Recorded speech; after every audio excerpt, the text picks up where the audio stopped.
क्या आपके साथ भी ऐसा हुआ है कि आप अकेले बैठे हों, लेकिन दिमाग शांत होने के बजाय हजारों ख्यालों से भरा हो?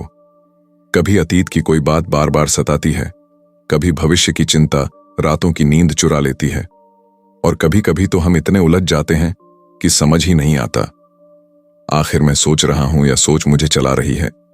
अगर आपने भी ये महसूस किया है तो आप अकेले नहीं हैं। हम सब इसी जाल में फंसे रहते हैं, लेकिन सवाल यह है, क्या इससे बाहर निकलने का कोई तरीका है? क्या ऐसा संभव है कि मन बिल्कुल साफ हो जाए, बिना डर, बिना बोझ, बिना तुलना के? आज हम जिस किताब की बात करने वाले हैं, the flame of attention by Jiddu Krishnamurti, वो हमें इसी रहस्य की ओर ले जाती है। ये किताब कोई औरों को मानने वाली गाइड नहीं है, न ही इसमें कोई नियम या मंत्र है, बल्कि ये हमें अपने ही मन की गहराई में उतरने की दावत देती है। तो आइए आज हम मिलकर इस किताब के विचारों की यात्रा शुरू करते हैं। शायद ये आपके जीवन को देखने का नजरिया ही बदल दे। अध्याय 1। हमारी कहानी यहीं से शुरू होती है। विचार यानी थॉट से सोच वही चीज है जिससे हम दुनिया को समझते हैं। सुबह उठने से लेकर रात तक जो कुछ भी हम करते हैं वह कहीं ना कहीं सोच से ही जुड़ा होता है। लेकिन कृष्णमूर्ति हमें एक बड़ा सवाल पूछते हैं, क्या यह सोच भरोसेमंद है? क्या यह सच में हमें आजाद करती है या यह हमें बांध लेती है? थोड़ा ध्यान से देखिए, हर सोच कहां से आती है? वह किसी न किसी पिछले अनुभव से, किसी किताब से सुनी बात से या किसी चोट से जन्म लेती है। यानी सोच हमेशा अतीत से बंधी रहती है, और जो चीज अतीत से बंधी है, क्या वह कभी पूरी तरह नई और सच्ची हो सकती है? यही कारण है कि सोच सीमित है। उदाहरण के लिए मान लीजिए, आपने किसी से बातचीत की और उसने कुछ ऐसा कह दिया जो आपको बुरा लगा। अब जब भी आप उसे देखेंगे तो आपकी सोच उस पुराने अनुभव से रंगी होगी। आप उसे आज नहीं देख रहे, आप उसे अपने अतीत की स्मृति से देख रहे हैं। यही सोच की सीमा है। कृष्णमूर्ति कहते हैं कि इसी सोच ने हमारे भीतर एक मैं की छवि बना दी है। यह छवि हमारी उपलब्धियों, असफलताओं, यादों और उम्मीदों से बनी है। हम कहते हैं, मैं बुद्धिमान हूं, मैं असफल हूं, मैं अच्छा इंसान हूं, लेकिन यह सब वास्तव में मैं की असली पहचान नहीं, बल्कि सोच की बनाई हुई तस्वीर है। अब एक और गहरी बात, जब कोई हमारी इस छवि को चोट पहुंचाता है तो हमें दुख होता है। जैसे किसी ने कह दिया कि तुम सक्षम नहीं हो। असल में चोट उस असली मैं को नहीं लगी, बल्कि उस छवि को लगी जो हमने अपने बारे में बना रखी थी। सोच ने ही उस छवि को बनाया, और वही छवि आहत होती है। अगर हम पूरी ईमानदारी से इसे देखें तो समझ में आएगा कि जब तक हम सोच को ही सब कुछ मानते रहेंगे, तब तक हम बार बार चोट खाते रहेंगे। लेकिन जब हम देखते हैं कि सोच सीमित है, तो उसके परे कुछ और भी संभव है। वहीं से असली बुद्धि यानी इंटेलिजेंस जन्म लेती है। बुद्धि कोई किताबों से मिली जानकारी नहीं है। बुद्धि तब आती है जब हम सोच की सीमा को पहचान लेते हैं और उससे मुक्त हो जाते हैं। तो पहला अध्याय हमें यही सिखाता है कि विचार जरूरी हैं, पर वे पूरे नहीं हैं। वे केवल उपकरण हैं, जैसे किसी काम के औजार होते हैं। पर अगर हम उन्हें ही अपनी असली पहचान बना लें तो हम हमेशा बंधे रहेंगे। और अब आपके लिए एक सवाल, अगर सोच सीमित है और उसी ने मैं की छवि बनाई है, तो क्या यह संभव है कि बिना सोच के भी हम दुनिया और खुद को सचमुच देख सकें? यही खोज हमें ले जाएगी अध्याय 2 की ओर, जहां हम बात करेंगे कारण और परिणाम की गहराई से। अध्याय 2, कारण और परिणाम। हम सबकी जिंदगी में समस्याएं होती हैं। कभी यह समस्या रिश्तों की होती है, कभी पैसे की, कभी भीतर की बेचैनी की। और अक्सर जब हम परेशान होते हैं तो हमारी पहली कोशिश यही होती है कि हम उस परेशानी से तुरंत छुटकारा पा लें। अगर गुस्सा आता है तो हम कहते हैं, मुझे गुस्सा नहीं करना चाहिए। अगर डर लगता है तो हम कोई सुरक्षा ढूंढने लगते हैं। अगर दुख होता है तो हम मनोरंजन या दोस्तों से बात करके खुद को व्यस्त कर लेते हैं। लेकिन जरा सोचिए, क्या इस तरह समस्या सचमुच हल होती है, या फिर कुछ समय बाद वही समस्या दोबारा हमारे सामने खड़ी मिलती है? कृष्णमूर्ति कहते हैं कि हम अक्सर केवल परिणाम यानी इफेक्ट से लड़ते रहते हैं। गुस्सा आ गया तो गुस्से को दबा दिया, डर आया तो खुद को समझा लिया। लेकिन यह वैसा ही है जैसे किसी पेड़ की शाखाएं काटते रहना और यह उम्मीद करना कि पेड़ बढ़ना बंद कर देगा। असल में जड़ जस की तस रहती है और पेड़ फिर से फैल जाता है। एक सरल उदाहरण मान लीजिए कि आपको सार्वजनिक रूप से बोलने का डर है। जब भी आप मंच पर जाते हैं, आपका दिल तेज धड़कने लगता है। अब आप इस डर को छिपाने के लिए कई उपाय करेंगे। गहरी सांस लेना, ध्यान हटाना, दूसरों को दोष देना। लेकिन क्या डर मिट जाता है? नहीं, वह अगली बार फिर सामने आता है, शायद और भी गहराई से, क्योंकि आपने केवल परिणाम यानी डर की लहर से निपटा, उसकी असली वजह को नहीं देखा। कारण को देखना कृष्णमूर्ति कहते हैं, हर परिणाम के पीछे एक कारण होता है। अगर डर बार बार लौट कर आता है तो उसकी कोई जड़ है। शायद वह जड़ है असफल होने की आशंका, दूसरों की राय का डर या बचपन में मिले किसी अनुभव की चोट। जब तक यह कारण भीतर छिपा रहेगा, डर बार बार लौटेगा। लेकिन यहां एक दिलचस्प मोड़ है। जैसे ही हम कारण को पकड़ते हैं, हमारा मन तुरंत कहता है, ठीक है, अब मुझे इस कारण को बदलना है। लेकिन क्या आप देख पा रहे हैं कि यह बदलने की कोशिश भी एक और कारण बन जाती है? हम कहते हैं, मैं डर से मुक्त होना चाहता हूं, पर यह चाह भी अतीत की स्मृति और भविष्य की उम्मीद से उपजी है। यानी हमने कारण पर कारण चढ़ा दिया है। तो फिर असली समाधान कहां है? कृष्णमूर्ति बताते हैं कि असली बदलाव तब आता है जब हम कारण को बिना भागे, बिना दबाए, बिना सुधारने की कोशिश किए केवल देखते हैं। पूरे अवधान और जागरूकता से उस कारण का सामना करते हैं। उदाहरण के लिए, अगर आपको किसी रिश्ते में ईर्ष्या महसूस होती है, तो आप आम तौर पर इसे छिपाने की कोशिश करेंगे। आप कहेंगे, मुझे ईर्ष्या नहीं करनी चाहिए, यह गलत है। लेकिन अगर आप इसे बिना जजमेंट के देखें, पूरी ईमानदारी से देखें कि हां, यह ईर्ष्या है और यह इस वजह से आई है कि मैं तुलना कर रहा हूं, मैं खुद को छोटा महसूस कर रहा हूं, तो आप पाएंगे कि उस क्षण में ईर्ष्या का असर टूटने लगता है। वह उतनी शक्तिशाली नहीं रह जाती। यह देखने का काम आसान नहीं है, क्योंकि हमारा मन हमेशा भागना चाहता है, किसी न किसी उपाय में, किसी न किसी व्याख्या में। लेकिन अगर आप कुछ पल रुककर केवल देख सकें, तो उस देखने में ही एक गहरी ऊर्जा है। यह ऊर्जा कारण को उजागर कर देती है और कारण की जड़ कमजोर पड़ने लगती है। जब कारण समाप्त होता है, परिणाम अपने आप मिट जाते हैं। दीवार और सीलन की कहानी इसे एक और कहानी से समझते हैं। मान लीजिए, आपके घर की दीवार पर बार बार सीलन का दाग आता है। आप हर बार उस पर पेंट कर देते हैं। कुछ दिनों तक सब साफ दिखता है, लेकिन जल्द ही दाग फिर लौट आता है, क्योंकि आपने असली कारण, दीवार के पीछे रिसाव, को ठीक ही नहीं किया। जब तक रिसाव बंद नहीं होगा, तब तक दाग लौटता ही रहेगा। ठीक उसी तरह, जब तक हम भीतर के कारणों को नहीं देखते, तब तक डर, गुस्सा, ईर्ष्या बार बार लौटेंगे। जागरूकता ही कुंजी है। तो अध्याय 2 हमें यह सिखाता है कि समस्या के परिणामों से जूझना व्यर्थ है। हमें कारण तक पहुंचना होगा, और कारण तक पहुंचने का रास्ता है जागरूकता, पूरा अवधान, बिना किसी नतीजे की चाह के। जब हम कारण को उसी रूप में देखते हैं जैसा वह है, बिना बचाव या बदलाव के, तब उसमें परिवर्तन संभव हो जाता है। हर परिणाम का एक कारण होता है। अगर हम केवल परिणामों से जूझते रहेंगे, तो समस्याएं बार बार लौटेंगी। असली बदलाव तब होता है जब कारण को पूरी जागरूकता से देखा जाता है। कारण को बदलने या दबाने की कोशिश एक नया कारण बन जाती है। केवल शुद्ध अवधान से कारण की जड़ समाप्त होती है और परिणाम स्वतः मिट जाते हैं। अगर कारण को पूरी तरह देखने से समस्या का अंत हो सकता है, तो यह देखने का असली मतलब क्या है? क्या यह साधारण सोचने से होगा, या फिर इसके लिए हमें अपने भीतर से छवि और मैं की परतों को हटाना होगा?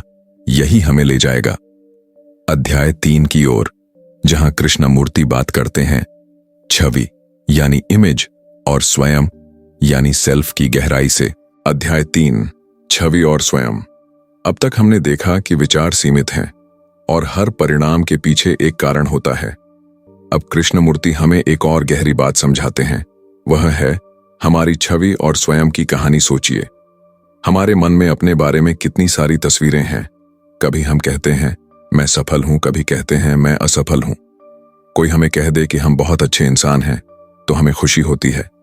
कोई कह दे कि हम नाकाम हैं, तो हमें चोट लगती है। ये सब क्या है? ये वही छवियां हैं जो हमने अपने बारे में बना रखी हैं।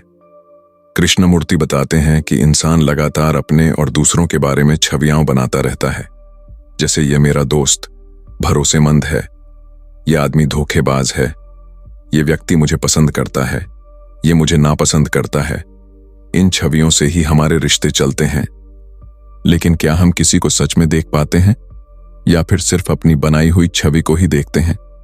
अब यहां पर एक महत्वपूर्ण बिंदु है। जब कोई हमारी इस छवि को चोट पहुंचाता है तो हमें दुख होता है। मान लीजिए आपको बचपन से कहा गया कि आप बहुत होशियार हैं और किसी दिन कोई आपके काम की आलोचना कर दे तो अचानक ऐसा लगता है जैसे आपकी पहचान को चोट लगी है। पर असल में चोट किसे लगी, आपको या उस छवि को जो आपने अपने बारे में बना रखी थी? कृष्णमूर्ति कहते हैं कि यही कारण है कि हम बार बार आहत होते हैं, क्योंकि हम छवि को ही अपना असली स्व मान बैठे हैं। लेकिन अगर छवि ही न रहे तो चोट किसे लगेगी? फिर न तारीफ का असर होगा, न अपमान का। आप वैसे ही रहेंगे जैसे आप हैं। यहां पर एक और सवाल उठता है, क्या छवि से पूरी तरह मुक्त होना संभव है? कृष्णमूर्ति कहते हैं हां, लेकिन यह तब होगा जब हम हर क्षण अपने भीतर और अपने रिश्तों में छवि की भूमिका को पहचानें। जब हम देखें कि यह ईर्ष्या क्यों आई, यह गुस्सा क्यों आया, यह चोट क्यों लगी, तो हमें समझ आएगा कि इन सब के पीछे कोई ना कोई छवि है। और जब आप उसे पूरी तरह पहचान लेते हैं तो वह छवि टूटने लगती है। अब कल्पना कीजिए ऐसा जीवन जिसमें आप बिना छवि के जी रहे हों। आप किसी को देख रहे हों बिना यह सोचे कि उसने पहले क्या किया था या उसने आपको कैसे ट्रीट किया था। आप उसे उसी पल में वैसे ही देख रहे हैं जैसा वह है। तो क्या वह रिश्ता ज्यादा साफ और ज्यादा सच्चा नहीं होगा? कृष्णमूर्ति यही कहते हैं कि असली स्वतंत्रता तब आती है जब हम छवि से बाहर निकलते हैं, क्योंकि छवि ही वह दीवार है जो हमें दूसरों से अलग करती है, और छवि ही वह बोझ है जिससे हम बार बार आहत होते हैं। तो अध्याय 3 हमें यह दिखाता है कि हम जो सोचते हैं कि मैं हूं, वह असली मैं नहीं बल्कि छवियों का समूह है। और जब यह समझ गहरी हो जाती है तो हमारे जीवन में एक हल्कापन आता है। हम आहत होना कम कर देते हैं, हम दूसरों को नए नजरिए से देखने लगते हैं और धीरे धीरे असली स्वयं की झलक मिलने लगती है। अगर छवि ही हमें चोट पहुंचाती है और असली स्वतंत्रता उससे मुक्त होने में है, तो फिर यह मुक्त होने की शक्ति कहां से आएगी? क्या यह केवल सोच से संभव है या हमें किसी और गहरी ऊर्जा की जरूरत है? यही सवाल हमें ले जाएगा अध्याय 4 की ओर, जहां कृष्णमूर्ति बात करते हैं अवधान यानी अटेंशन की उस आग के बारे में। अध्याय 4 अवधान की आग। पिछले अध्याय में हमने देखा कि हमारी जिंदगी छवियों से भरी हुई है। हम अपने बारे में भी छवि बनाते हैं और दूसरों के बारे में भी, और यही छवियां हमें बार बार आहत करती हैं। अब कृष्णमूर्ति हमें बताते हैं उस शक्ति के बारे में जो इन सबको पूरी तरह साफ कर सकती है। वह शक्ति है अवधान यानी अटेंशन। अब यह अवधान क्या है? सामान्य तौर पर हम ध्यान शब्द सुनते हैं तो हमें लगता है कि इसका मतलब है किसी चीज पर फोकस करना, जैसे किताब पढ़ते समय ध्यान लगाना या काम पर केंद्रित होना। लेकिन कृष्णमूर्ति का अवधान कुछ और है। यह कोई साधारण मानसिक फोकस नहीं, बल्कि एक ऐसी ज्वाला है जो हमारे भीतर की हर हलचल को उजागर कर देती है। कल्पना कीजिए कि आप किसी से बात कर रहे हैं और अचानक आपको गुस्सा आता है। आमतौर पर हम गुस्से को या तो दबा देते हैं या फिर उसे पूरी तरह बाहर निकाल देते हैं। लेकिन कृष्णमूर्ति कहते हैं कि अगर उसी क्षण आप पूरे अवधान से गुस्से को देखें, बिना भागे, बिना जजमेंट किए, तो उस देखने में ही एक परिवर्तन है। गुस्सा वैसे ही नहीं रहेगा जैसा था। अवधान ऐसा है जैसे अंधेरे कमरे में अचानक रोशनी जल जाए। जैसे ही रोशनी आती है, अंधेरा मिट जाता है। अंधेरे से लड़ने की जरूरत ही नहीं पड़ती। उसी तरह जब हम अवधान से अपने विचारों और भावनाओं को देखते हैं तो वे अपनी जगह खो देते हैं। यहां एक दिलचस्प बात है, अवधान को पाने के लिए कोई तरीका नहीं है। कोई अभ्यास, कोई सिस्टम, कोई नियम आपको अवधान तक नहीं ले जा सकता, क्योंकि जैसे ही आप कोई तरीका अपनाते हैं, आपका मन एक लक्ष्य बना लेता है, और लक्ष्य हमेशा अतीत और भविष्य से जुड़ा होता है। अवधान केवल वर्तमान में हो सकता है। यह उस पल में होता है जब आप पूरे खुलेपन और सच्चाई से देखते हैं। उदाहरण के लिए मान लीजिए आप पार्क में बैठे हैं और पक्षियों की आवाज सुन रहे हैं। अगर आप सचमुच सुन रहे हैं, बिना यह सोचे कि यह कौन सा पक्षी है या इसकी आवाज कैसी है, तो उस सुनने में अवधान है। वहां केवल सुनना है, कोई टिप्पणी नहीं, कोई तुलना नहीं। कृष्णमूर्ति कहते हैं कि अवधान में अपार ऊर्जा होती है। यह ऊर्जा सोच की सीमाओं को तोड़ देती है। भय और छवियां इस आग में जल जाती हैं और वहीं से बुद्धि यानी इंटेलिजेंस और प्रेम जन्म लेते हैं। ऐसा प्रेम जो किसी कारण पर आधारित नहीं है, ऐसा प्रेम जो तुलना पर नहीं टिका है। अब सोचिए, अगर हमारे रिश्तों में यह अवधान आ जाए, अगर हम किसी को बिना छवि के, बिना पूर्व धारणा के देखें, तो हमारे रिश्ते कितने सच्चे और साफ हो सकते हैं ना। वहां अपमान बचेगा, न चोट न डर, केवल देखने और समझने की सरलता होगी। तो अध्याय 4 हमें यह सिखाता है कि अवधान कोई तकनीक नहीं, बल्कि एक जीवंत ज्वाला है। यह तब प्रकट होती है जब हम अपने भीतर की हर हलचल को पूरी तरह ईमानदारी से देखते हैं, और इस देखने में ही मन बदलने लगता है। अगर अवधान ही वह आग है जो सोच और छवि की सीमाओं को जला सकती है, तो फिर समय और यादों की पकड़ से हम कैसे बाहर निकलें? क्या अवधान समय को भी समाप्त कर सकता है? यही खोज हमें ले जाएगी अध्याय 5 की ओर, जहां कृष्णमूर्ति बात करते हैं समय, अतीत और भविष्य की जकड़न के बारे में। अध्याय 5 समय। और अब तक हमने देखा कि विचार सीमित हैं, कारण और परिणाम हमें बार बार बांधते हैं, छवियां हमें आहत करती हैं, और अवधान एक ऐसी ज्वाला है जो इन सबको उजागर कर सकती है। लेकिन कृष्णमूर्ति हमें अब एक और गहरी बात समझाते हैं, वह है समय की भूमिका। हम सबका जीवन समय से चलता है। सुबह उठना, काम पर जाना, भविष्य की योजना बनाना या अतीत की यादों में डूबना, समय हमारे लिए एक आवश्यक साधन है। बिना समय के हम रोजमर्रा की जिंदगी नहीं जी सकते। लेकिन कृष्णमूर्ति कहते हैं कि मन ने समय को केवल व्यावहारिक जरूरत तक ही नहीं रखा, बल्कि मानसिक बोझ बना लिया है। सोचिए, कितनी बार आप कहते हैं, मैं कल खुश हो जाऊंगा, मैं भविष्य में बेहतर इंसान बनूंगा, या फिर काश अतीत में वह गलती न की होती। यानी मन या तो अतीत में रहता है या भविष्य में भागता रहता है, और इस भाग दौड़ में वर्तमान पल खो जाता है। कृष्णमूर्ति कहते हैं कि यही मानसिक समय हमारी सबसे बड़ी समस्या है, क्योंकि जब हम कहते हैं मैं भविष्य में डर से मुक्त हो जाऊंगा, तो यह एक कल्पना है। भविष्य में मुक्त होना असंभव है। मुक्ति अगर होगी तो केवल इसी क्षण में होगी, अभी और यहीं। उदाहरण के लिए, अगर आप गुस्से में हैं और कहते हैं मैं कल से शांत रहूंगा, तो यह केवल एक विचार है, लेकिन उस क्षण में गुस्से को पूरे अवधान से देखना ही असली परिवर्तन है। गुस्से से भागना या उसे टालना नहीं, बल्कि उसी क्षण उसे देखना। समय हमें लगातार तुलना में डालता है, मैं पहले ऐसा था, अब वैसा हूं, भविष्य में और बेहतर बनूंगा। यह तुलना ही संघर्ष पैदा करती है। लेकिन अगर हम अभी को देखें जैसा वह है, तो वहां कोई तुलना नहीं रहती, वहां केवल देखना है, और उसी देखने में परिवर्तन है। कृष्णमूर्ति एक और दिलचस्प बात कहते हैं, जब मन समय की पकड़ से बाहर होता है, तब उसमें मासूमियत होती है, जैसे छोटे बच्चे में होती है। बच्चा अभी को जीता है, उसे कल की चिंता नहीं होती ना, अतीत का बोझ, और इसी मासूमियत में एक गहरी स्वतंत्रता और ताजगी है। तो अध्याय 5 हमें यह सिखाता है कि समय जरूरी है व्यावहारिक जीवन के लिए, लेकिन मनोवैज्ञानिक समय यानी अतीत और भविष्य की पकड़ हमारी स्वतंत्रता को खत्म कर देती है। असल क्रांति भविष्य में नहीं होगी, बल्कि केवल इस क्षण में हो सकती है। अभी में देखने से अतीत और भविष्य की बेड़ियां टूटने लगती हैं। अगर असली स्वतंत्रता केवल अभी में है, तो रिश्तों और समाज में, जहां हम लगातार अतीत की याद और भविष्य की चिंता में जीते हैं, वहां यह स्वतंत्रता कैसे जिए? क्या बिना समय की पकड़ के रिश्ते संभव हैं? यही हमें ले जाएगा अध्याय 6 की ओर, जहां कृष्णमूर्ति रिश्तों, समाज और हमारे डर आशाओं की गहराई पर बात करते हैं। अध्याय 6 रिश्ते और समाज। अब तक हमने देखा कि विचार सीमित हैं, कारण और परिणाम हमें बार बार बांधते हैं, छवियां हमें आहत करती हैं, अवधान हमें मुक्त कर सकता है, और समय की पकड़ हमें वर्तमान से दूर ले जाती है। अब कृष्णमूर्ति हमें एक और गहरी परत दिखाते हैं, वह है हमारे रिश्तों और समाज की।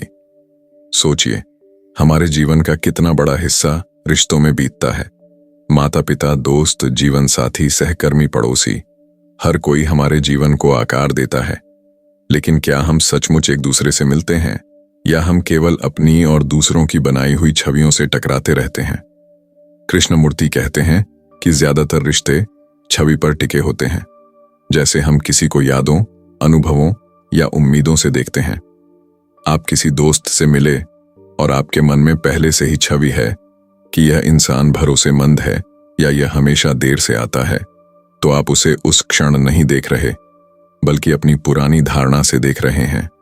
अब यही छवियां और रिश्तों में टकराव और दूरी लाती हैं, पति पत्नी हो या दोस्ती हो। अगर दोनों केवल अपनी छवियों से एक दूसरे को देखें तो गलतफहमियां पैदा होंगी। एक छोटा सा शब्द भी बड़ा झगड़ा बन सकता है, क्योंकि छवि जल्दी आहत हो जाती है। लेकिन अगर हम बिना छवि के देखें, अगर हम अपने साथी को उसी क्षण वैसे ही देखें जैसा वह है, तो रिश्ता कहीं ज्यादा साफ और सच्चा हो जाएगा। वहां न तुलना होगी, न अपेक्षा, न लगातार चोट खाने का डर। कृष्णमूर्ति यह भी बताते हैं कि समाज भी इन्हीं छवियों पर बना है। धर्म, जाति, राष्ट्र, परिवार, हर जगह हमने पहचाने और लेबल बना रखे हैं। मैं हिंदू हूं, मैं मुसलमान हूं, मैं भारतीय हूं, मैं अमीर हूं, मैं गरीब हूं। ये सारी पहचानें छवियां हैं, और जब ये छवियां टकराती हैं तो संघर्ष, युद्ध और विभाजन पैदा होता है। तो सवाल ये है, क्या बिना छवि के रिश्ते और समाज संभव हैं?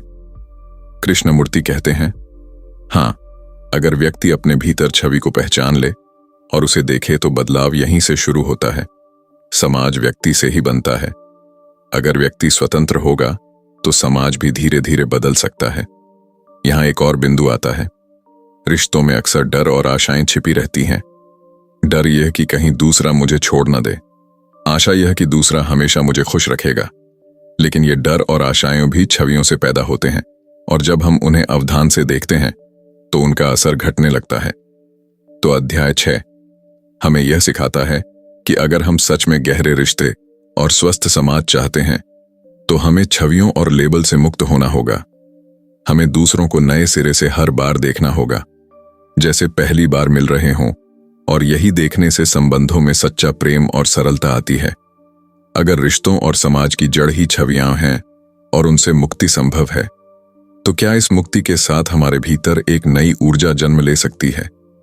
एक ऐसी ऊर्जा जो बुद्धि, प्रेम और मासूमियत को साथ लाती है। यही हमें ले जाएगा अध्याय 7 की ओर, जहां कृष्णमूर्ति बात करते हैं बुद्धि, प्रेम और बचपन जैसी मासूमियत के बारे में। अध्याय 7 बुद्धि, प्रेम और मासूमियत। अब तक हमने देखा कि विचार सीमित हैं, छवियां हमें आहत करती हैं, अवधान हमें मुक्त कर सकता है, समय और समाज की पकड़ हमें बांधती है। अब कृष्णमूर्ति हमें बताते हैं उस जीवन के बारे में जहां सच्ची बुद्धि, प्रेम और मासूमियत खिलते हैं। सबसे पहले बात करते हैं बुद्धि की। सामान्य तौर पर हम बुद्धि का मतलब समझदारी या चालाकी मान लेते हैं, लेकिन कृष्णमूर्ति कहते हैं कि असली बुद्धि केवल तब आती है जब मन पूरी तरह शांत और स्पष्ट हो। यह बुद्धि किताबों से या दूसरों की नकल से नहीं आती। यह तब जन्म लेती है जब हम हर चीज को साफ साफ देखते हैं जैसा वह है, बिना विकृति के, बिना छवि के। तभी निर्णय सही होता है और तभी कार्य भी सही होता है। अब आइए बात करें प्रेम की। हमारे लिए प्रेम का मतलब अक्सर होता है लगाव, उम्मीद या किसी के साथ जुड़ाव। लेकिन कृष्णमूर्ति कहते हैं कि यह प्रेम नहीं है, यह तो लेन देन है। सच्चा प्रेम तभी जन्म लेता है जब मन भय से, ईर्ष्या से और छवि से मुक्त हो। प्रेम कोई भावना नहीं जिसे पैदा करना पड़े। प्रेम तो वैसे ही मौजूद है जैसे हवा मौजूद है, बस हमारे मन के बोझ और दीवारें उसे ढक देती हैं। जब वे दीवारें गिरती हैं तो प्रेम स्वतः प्रकट होता है। फिर आती है बात मासूमियत की। मासूमियत का मतलब बचपना नहीं है, बल्कि यह वह ताजगी और खुलेपन की स्थिति है जहां मन लगातार सीख रहा है। जैसे छोटा बच्चा हर चीज को पहली बार देखता है ना, कोई पूर्वाग्रह, न कोई तुलना, न कोई डर। कृष्णमूर्ति कहते हैं कि यही मासूमियत असली धार्मिकता है, क्योंकि इसमें जीवन के प्रति एक गहरा सम्मान और सादगी है। अब सोचिए, अगर किसी इंसान के भीतर बुद्धि, प्रेम और मासूमियत तीनों एक साथ हों तो उसका जीवन कैसा होगा। ऐसा व्यक्ति न केवल स्वयं स्वतंत्र होगा, बल्कि उसके आसपास भी शांति और स्पष्टता फैलती जाएगी। वह रिश्तों में उलझेगा नहीं, समाज की छवियों से बंधेगा नहीं। वह जीवन को हर क्षण नएपन से देखेगा, और यहीं से असली क्रांति शुरू होती है। तो अध्याय 7 हमें यह दिखाता है कि स्वतंत्रता केवल विचारों से मुक्ति नहीं है, बल्कि वह एक नई जीवन ऊर्जा लाती है जहां बुद्धि स्पष्ट होती है, प्रेम बिना शर्त के होता है और मासूमियत हर पल को नया बना देती है। अगर जीवन में बुद्धि, प्रेम और मासूमियत ही असली स्वतंत्रता लाते हैं, तो इस स्वतंत्रता को जीते हुए हम मृत्यु और अंत को कैसे देखेंगे? क्या मृत्यु भी डर का कारण बनेगी या फिर उसमें भी कुछ सीखने जैसा होगा? यही खोज हमें ले जाएगी अध्याय 8 की ओर, जहां कृष्णमूर्ति मृत्यु, जीवन और नई शुरुआत की गहराई पर बात करते हैं। अध्याय 8, मृत्यु और जीवन। अब तक हमने बात की बुद्धि, प्रेम और मासूमियत की, लेकिन कृष्णमूर्ति हमें अब एक ऐसे विषय पर सोचने के लिए कहते हैं जिसे हम अक्सर टालते हैं, और वह है मृत्यु। सोचिए, जब भी हम मृत्यु का नाम सुनते हैं तो हमारे भीतर डर उठता है, क्योंकि मृत्यु को हम अंत मानते हैं। जो कुछ हमने बनाया, जो कुछ हमने इकट्ठा किया, रिश्ते, पहचान, उपलब्धियां, सब कुछ छिन जाने का डर। लेकिन कृष्णमूर्ति कहते हैं कि मृत्यु को समझे बिना जीवन को समझा ही नहीं जा सकता। हमारे लिए मृत्यु भविष्य की कोई घटना है। हम सोचते हैं कि अभी तो जीवन है, मृत्यु बाद में आएगी, लेकिन क्या मृत्यु केवल भविष्य में है? कृष्णमूर्ति कहते हैं कि मृत्यु हर पल में मौजूद है, और अगर हम इसे गहराई से देखें तो यह डर का नहीं बल्कि स्वतंत्रता का द्वार है। कैसे? मान लीजिए आपने किसी बात को लेकर मन में चोट या अपमान संभाल रखा है। वह याद आपके भीतर बोझ बनकर बैठी है। अगर आप उस याद को उसी क्षण समाप्त कर दें तो यह एक छोटी सी मृत्यु है, और इस समाप्ति में हल्कापन और आजादी है। यानी मृत्यु केवल शारीरिक अंत नहीं, बल्कि हर पल में पुराने को छोड़ देना भी मृत्यु है। अब सोचिए, अगर हम हर दिन, हर क्षण पुराने बोझ को मरने दें तो जीवन कितना ताजा और हल्का हो सकता है। न अतीत का बोझ, न भविष्य का डर, सिर्फ वर्तमान की खुली हवा। कृष्णमूर्ति कहते हैं कि मृत्यु और जीवन अलग अलग नहीं हैं, वे एक ही चीज के दो पहलू हैं। जहां जीवन है वहां मृत्यु भी है, और जब हम इस एकता को समझते हैं तो मृत्यु का डर मिटने लगता है। तब मृत्यु भी एक सीख है, एक नई शुरुआत है। यहां एक गहरी बात और आती है। हम प्रेम को स्थायी बनाना चाहते हैं, हम रिश्तों को हमेशा के लिए पकड़ना चाहते हैं, लेकिन जीवन में कुछ भी स्थायी नहीं है। सब कुछ बदलता रहता है, और यही बदलाव ही जीवन की सुंदरता है। अगर हम इसे पूरी तरह स्वीकार कर लें तो मृत्यु भी एक स्वाभाविक लहर की तरह लगने लगती है, डर की तरह नहीं। तो अध्याय 8 हमें यह सिखाता है कि मृत्यु को समझना मतलब है हर क्षण में जीना, पुराने को छोड़ना और नए को खुलेपन से स्वीकार करना। तभी जीवन की असली गहराई खुलती है, और तभी मृत्यु भय नहीं बल्कि स्वतंत्रता बन जाती है। दोस्तों, हमने इस सफर में एक बहुत गहरी बात साथ मिलकर देखी कि असली बदलाव बाहर नहीं बल्कि हमारे भीतर से शुरू होता है। विचार, छवियां, डर, समय, ये सब हमें बांधते हैं, लेकिन जब हम उन्हें पूरे अवधान से देखते हैं तो भीतर एक नई ऊर्जा जन्म लेती है और वहीं से खुलता है। बुद्धि, प्रेम और आजादी का रास्ता ये कोई बड़ी छलांग लगाने की बात नहीं है। आपको बस एक छोटा कदम उठाना है। आज ही किसी एक पल में अपने किसी डर, किसी सोच या किसी रिश्ते को पूरी ईमानदारी से देखिए, बिना जजमेंट के, बिना भागे। सिर्फ देखिए, शायद वहीं से आपके जीवन में एक नई शुरुआत हो जाए। अगर आपको यह यात्रा मूल्यवान लगी तो इसे अपने दिल में संजो कर रखिए, और चाहें तो चैनल को सब्सक्राइब कर लीजिए ताकि हम मिलकर इन खोजों को और गहराई से समझ सकें, क्योंकि यह सिर्फ किताबों की बातें नहीं हैं, ये जीवन की सच्चाई है, और इसे जीना ही हमारी सबसे बड़ी उपलब्धि हो सकती है।